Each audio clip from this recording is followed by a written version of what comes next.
Alhamdulillahi Rabbil Alamin. Wassalatu wassalamu ala Sayyidina Muhammadin wa ala alihi wa ashabihi wa man tabi'ahudah ila yaumiddin. Amma ba'd, faya ibadallah, ayyuhal muslimun al-kiram, usikum wa nafsi bitaqwallah wa ta'ati la'allakum tuflihun.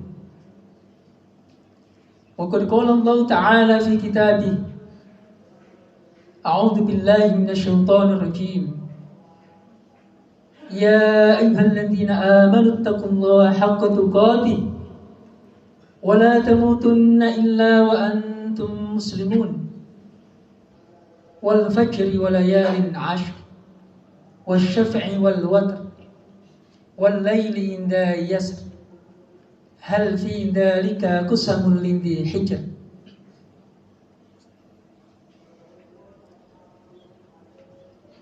Afdalu ayyamid dunya ayyamul ashri, yakni al-ashru dzul hijjah. Sadaqallahul azim wa sadaqa an-nabiyyu ar-rasulul karim wa nahnu ala dzalika minasy syahidin wasyakirina walhamdulillahi rabbil alamin. Ibadallah, hamba-hamba Allah subhanahu wa ta'ala yang dicintainya, khatib berwasiat kepada diri dan jamaah sekalian, marilah kita melaksanakan perintah-perintah Allah subhanahu wa ta'ala segenap kemampuan kita, dan kita tinggalkan seluruh larangannya tanpa terkecuali. Suka tidak suka, siap tidak siap, larangan-larangan Allah harus kita jauhi. Itulah takwa. Takwa yang menjadi rahasia kebahagiaan hidup kita di dunia, kehidupan individu, berkeluarga, bermasyarakat, bahkan kehidupan berbangsa dan bernegara. Sekaligus takwa yang menjadi jaminan keselamatan kita kelak saat kita berdiri seorang diri di hadapan Allah subhanahu wa ta'ala, mempertanggungjawabkan apa yang telah kita lakukan di dunia ini. Ma'asyiral muslimin, hamba-hamba Allah subhanahu wa ta'ala yang dicintainya, tema khutbah singkat pada Jumat yang mulia ini adalah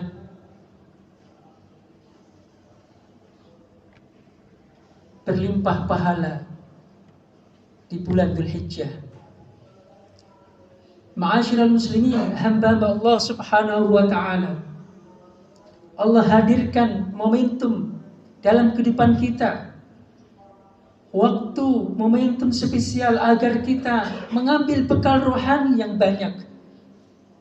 Momentum harian itu adalah sholat 5 waktu. Allah hadirkan sholat 5 waktu agar rohani kita semakin hidup, agar keimanan kita semakin kokoh, agar kita ma'rifah kepada Tuhan kita, melaksanakan sholat 5 waktu. Sholat 5 waktu itu ibaratnya adalah sungai yang ada di depan rumah kita. Ketika kita mandi di sungai tersebut 5 kali, tentu tidak ada kotoran sedikit pun yang menempel dalam diri kita. Pun demikian dengan sholat. Dengan sholat 5 waktu itu Allah subhanahu wa ta'ala menghapus kesalahan-kesalahan kita. Itu momentum hariannya. Selain juga tilawatul Quran, membaca Al-Quran. Momentum spesial pekanan adalah Sayyidul Ayyam, salat Jumat pada kesempatan kali ini. Karena itu saya ingatkan kepada kaum muslimin yang sedang salat Jumat, mari kita sejenak tinggalkan HP kita, tutup HP kita, kita dengarkan khutbah. Karena tidak ada gunanya ketika kita ngobrol dan melihat HP, baca-baca HP.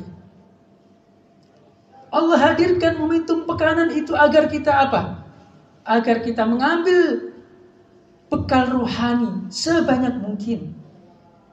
Sayyidul Ayyam, al-Jum'atu ilal Jum'ati kafaratul lima bainahuma. Salat Jumat dari waktu ini dengan Jumat yang sebelumnya, itu menghapus kesalahan-kesalahan yang telah kita lakukan. Dan salat Jumat hari ini sampai salat Jumat yang akan datang, ketika kita tunaikan itu akan menghapus kesalahan-kesalahan yang akan kita lakukan. Allahu Akbar walillahil hamd. Dan momentum rohani spesial itu adalah bulan tertentu yang Allah hadirkan agar kita mengambil bekal terbaik. Bulan suci Ramadan telah lewat. Alhamdulillah, kita menjadi hamba Allah yang bertakwa, yang sangat dekat dengan Allah Subhanahu wa taala, menjadi orang yang terbaik di mata Allah Subhanahu wa taala. 2 bulan berikutnya Allah hadirkan bulan Dzulhijjah. Hari ini adalah hari-hari terbaik di dunia. Bulan Dzulhijjah adalah bulan akhir dari bulan Hijriyah. Ini bulan yang ke-12. Dzulhijjah habis nanti tahun baru Islam, bulan Muharram. Dan bulan Dzulhijjah ini adalah bulan terbaik, Asyhurul Hurum, bulan yang dimuliakan oleh Allah Subhanahu wa taala. Dan kita berada di hari-hari yang terbaik dari hari-hari di dunia ini. Agar kita hamba Allah Subhanahu wa taala mengambil bekal rohani sebanyak mungkin. Rasulullah sallallahu alaihi wasallam bersabda yang diriwayatkan oleh Imam Al-Bazzar dan Imam Al-Haythami, afdalu ayyamid dunya ayyamul ashri ayyamul Dzulhijjah. Hadis sahih. Rasulullah mengabarkan kepada kita semuanya, afdalu ayyamid dunya, sebaik-baik hari-hari di dunia ini adalah hari-hari 10, yakni 10 Dzulhijjah yang kita ada di dalamnya sekarang ini. Dan Allah Subhanahu wa taala pun bersumpah dengan hari-hari ini dalam surat Al-Fajr, yang dalam mukadimah tadi juga saya bacakan, wal fajri walayalin 'ashr. Wal fajri, Allah bersumpah dengan waktu fajar, demi waktu fajar. Ketika Allah Subhanahu wa taala bersumpah dengan salah satu makhluknya, maka makhluk itu istimewa. Waktu fajar adalah waktu spesial, ma'asyiral muslimin. Ketika kita bangun sebelum fajar, insya Allah hikmahnya sangat banyak. Usia kita akan bertambah, umur kita akan panjang, sehat. Orang yang bangun sebelum fajar. Fajar adalah tanda kesuksesan. Rasulullah mendoakan keberkahan di waktu fajar. Allahumma barik li ummati fi bukuriha. Ya Allah, berkahi umatku di waktu pagi harinya. Allah bersumpah dengan waktu fajar. Para ulama menafsirkan waktu fajar setiap hari. Dan ada yang menafsirkan waktu fajar khusus tanggal 10 Dzulhijjah, saat hari raya Idul Adha. Dua-duanya benar. Walayalin 'ashri, dan Allah bersumpah dengan malam-malam yang 10. Memang ada banyak pendapat para ulama tafsir, tapi yang lebih kuat adalah malam-malam yang 10 itu adalah malam-malam bulan Dzulhijjah. 10 malam awal Dzulhijjah yang kita sekarang ini berada di dalamnya. Wasyafi'i wal watr, demi waktu yang genap yaitu tanggal 10 Dzulhijjah. Wal watri, dan demi bilangan yang ganjil yaitu tanggal 9 Dzulhijjah, saat umat Islam wukuf di Arafah, puncak ibadah haji. Ma'asyiral muslimin, itulah hari-hari terbaik. Kalau memang demikian, apa yang hendaknya kita lakukan di hari-hari terbaik, di bulan terbaik ini? Yang pertama adalah hendaknya kita senantiasa bertobat kepada Allah Subhanahu wa taala. Siapa di antara kita yang tidak ada berdosa? Tidak ada. Siapa di antara kita tidak ada yang pernah salah? Pasti salah. Bahkan dosa kita, salah kita tidak bisa dihitung. Semenjak kita keluar rumah sampai di kantor, bahkan boleh jadi di rumah Allah Subhanahu wa taala saat ini kita melakukan kesalahan dosa. Dan dosa kesalahan itu akan menutupi hati kita, sehingga hati kita semakin keras. Rasulullah Shallallahu Alaihi Wasallam menggambarkan bahwa dosa itu bisa menjadikan hati kita keras. Rasulullah Shallallahu Alaihi Wasallam bersabda, Innal mu'mina idza adnaba kanat luqnatan sauda. Seorang mukmin ketika dia melakukan satu dosa, maka ada noktah hitam, ada noda hitam nempel di hatinya. Fa in taba naza'a, kalau dia bertobat, noktah hitam itu, titik hitam itu akan hilang. Wastaghfara su'ikal qalbuhu, dan disertai dengan istighfar, maka kembali hatinya bersih. Fa in zadat, akan tetapi ketika dia mengulangi lagi kesalahan itu, dosa itu, dan bahkan tidak bertobat beristighfar, hatinya akan ditutupi oleh dosa. Hatinya berkerak, hatinya keras, tidak bisa dinasihati lagi.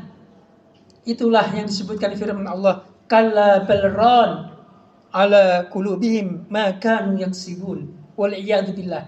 Karena itu dalam surat An-Nur ayat 31 Allah Subhanahu wa taala kembali mengingatkan kita, wa tubu ilallahi jami'an ayyuhal mu'minuna la'allakum tuflihun. Dan karena itu bertobatlah kalian kepada Allah Subhanahu wa taala semuanya, wahai orang-orang yang beriman, agar kalian menjadi orang-orang yang beruntung. Ini yang kita lakukan pertama di hari-hari yang mulia ini, di bulan Dzulhijjah ini, bertobat kepada Allah Subhanahu wa taala. Yang kedua adalah memperbanyak amal soleh. Memperbanyak amal soleh, apapun amal soleh itu kita lakukan. Rasulullah SAW bersabda, "Ma min ayyamil amali soleh fiha habbu ilallahi min hadhil ayyam." Hari-hari ini amal soleh sangat dicintai oleh Allah Subhanahu wa taala, tidak ada tandingannya. Bahkan juga tidak bisa disamai dengan berjihad di jalan Allah Subhanahu wa taala sekalipun. Kecuali berjihad itu, kecuali seseorang berjihad dengan segala macam bekalnya, mempersembahkan nyawanya, tidak pulang harta bendanya, dan juga tidak pulang nyawanya, artinya dia adalah gugur di medan jihad. Baru amalan seperti itu bisa menyamai amal soleh. Allahu Akbar walillahil hamd. Kita tidak sedang dalam peperangan, kita tidak ada peluang untuk meninggal dalam medan peperangan karena negara kita adalah negara damai. Tetapi kita bisa menyamai pahala orang yang meninggal di jalan Allah dalam peperangan itu ketika kita melakukan amal soleh di hari-hari 10 Dzulhijjah ini. Yang ketiga adalah memperbanyak zikir kepada Allah Subhanahu wa taala. Memperbanyak zikir kepada Allah Subhanahu wa taala di hari-hari 10 Dzulhijjah ini.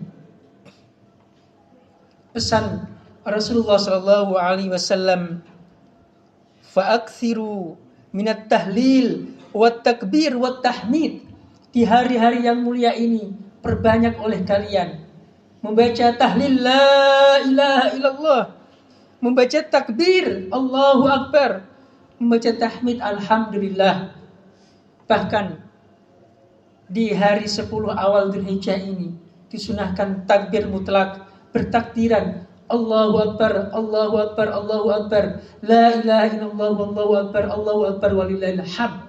Saat kita berkendaraan bertakbir, saat kita dalam menunggu sesuatu bertakbir, bertakbir dalam lisan kita, dalam hati kita.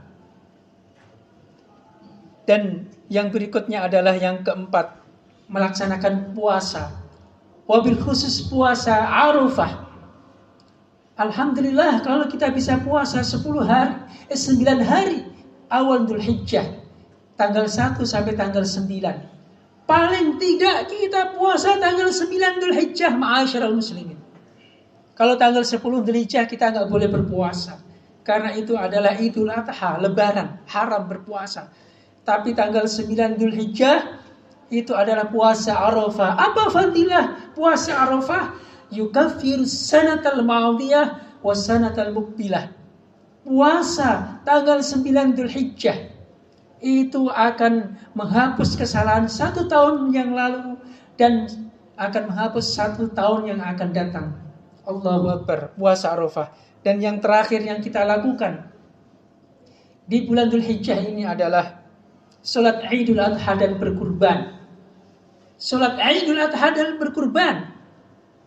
Inilah bekal-bekal rohani yang Allah hadirkan untuk kita agar kita mengambil bekal sebanyak mungkin. Idul Adha tadi sudah diumumkan oleh pengurus untuk berkurban karena amalan terbaik di tanggal 10, 11, 12, 13 Dzulhijjah adalah mengalirkan darah, yaitu berkurban. Amalan terbaik tanggal 10 Dzulhijjah, tanggal 11 Dzulhijjah, tanggal 12 Dzulhijjah, tanggal 13 Dzulhijjah. Kita dikasih kesempatan oleh Allah Subhanahu wa taala 4 hari untuk berkurban. Fasalli li rabbika wanhar.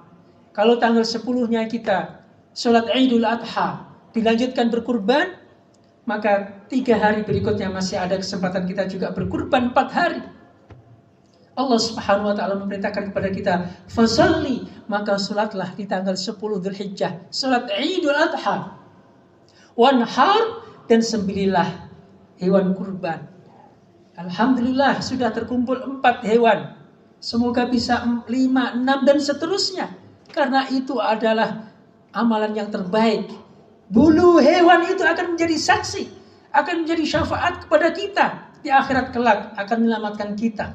Mereka akan berargumen di hadapan Allah Subhanahu wa taala membela kita. Semoga kita diberikan kemampuan oleh Allah Subhanahu wa taala. Pastikan di rekening kita, di tabungan kita, di rumah kita, ketika ada dana untuk berkurban, apakah itu kambing ataupun sapi. Kambing 2 juta, 2,5, 3 juta. Tergantung di mana kita akan membeli kambing tersebut. Ketika kita punya tabungan 2 juta, apalagi lebih, di rekening kita atau tabungan, dan kita tidak berkurban, ancaman Rasulullah, man lahu sa'atun wa lam yudhi fala yaqrubanna musallana. Siapa-siapa yang mampu untuk berkurban, tetapi dia tidak mau berkurban, jangan dekat-dekat rumah ibadah kami, jangan dekat-dekat masjid kami. Tidak diakui oleh Rasulullah Sallallahu Alaihi Wasallam.